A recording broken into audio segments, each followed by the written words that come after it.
Are you on Facebook yet? The site is up to 60 million users so far, with a projection of 200 million by the end of the year. If you're not on Facebook, here's how it works. You set up a profile page with details about yourself, and then decide who gets to see it. Friends use their pages to share personal news, exchange photos, team up on political causes, or just play long-distance Scrabble. It can be a useful tool or an addictive waste of time. Either way, Facebook is having a dramatic impact on the World Wide Web, and it's estimated to be worth $15 billion. Sitting atop this growing company, directing an internet revolution, is a young, geeky computer programmer who created the site only 4 years ago. This is the face of Facebook, Mark Zuckerberg, the mogul who's guiding its extraordinary growth.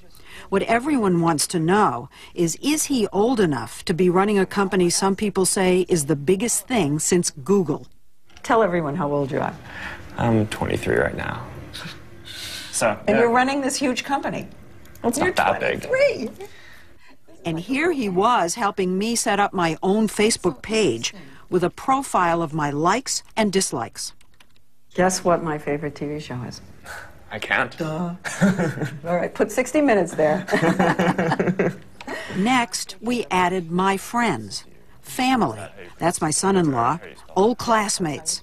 Within a few minutes, I got a friend request. Here's a guy I haven't talked to in 2 years, and I'm so thrilled to hear from him. Mark. This is why so many find the site addictive.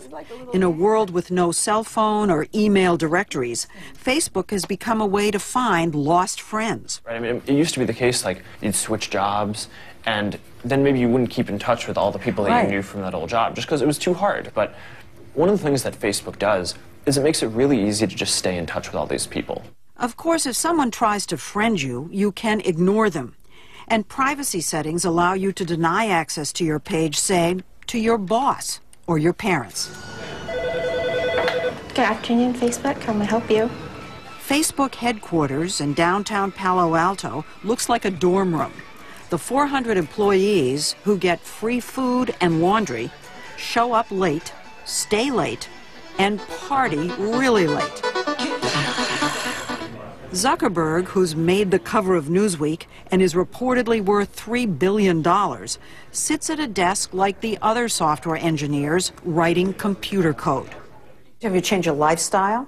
You don't look like you're buying really expensive clothes. No, I'm not buying really expensive clothes. Are you buying things? Are you buying things that you would No, I have a little, like, one-bedroom apartment with a mattress on the floor. That's where I live. It's almost like a Disney movie. Right. 23-year-old kid takes over a major company. Right. Or Kara Swisher, who used to write about Silicon Valley for the Wall Street Journal and now has a blog, All Things Digital, has called him the toddler CEO. What do you think it's done to him as a person to be 23 years old? I think it's hard. I think when all of a sudden you're the smartest person in the world and you're the meal ticket for everybody, and this is the big hit. This is the new Google at this point. And so Mark is under a lot of pressure because everybody wants something from him. Like the founders of Google, Larry Page and Sergey Brin, Mark Zuckerberg is looked up to in Silicon Valley as a visionary. You seem to be replacing Larry and Sergey as the people out here who everyone's talking about. You're just staring at me. Is that a question? Yeah. We were warned that he can be awkward and reluctant to talk about himself. So we turned for help to his Facebook page, which says he's a Harvard alum. You're not a Harvard alum. That's true. We don't have a setting for dropout, so... He dropped out of Harvard in 2004, where he was intending to study psychology. His mom is a psychiatrist. Here she is on Facebook. His dad's a dentist. Mark was a computer whiz early on, writing software in 6th grade. In his second year at Harvard, he built a site where students could rate or berate the looks of classmates through ID photos he lifted off Harvard's computers. You got into deep trouble from this little prank. Yeah. Well, Harvard was just not happy that I was using their images and... Yeah, well, they said you hacked. Mm-hmm. Did they punish you? Yeah, it was put on some sort of I don't know, what do you call it? Probation? Sure. Soon thereafter, he and his two roommates created an online version of the Harvard Student Directory where kids could message each other.